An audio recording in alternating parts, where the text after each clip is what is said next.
Hi there, this is Mo of Mo West Creations. Today I'm going to show you how to tie a bandana into a do-rag. Start with a square handkerchief, fold it in half diagonally.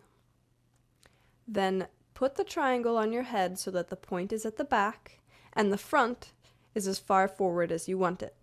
It can be right behind your hairline or right above your brow. Then take the ends and tie them in a knot at the back of your hair.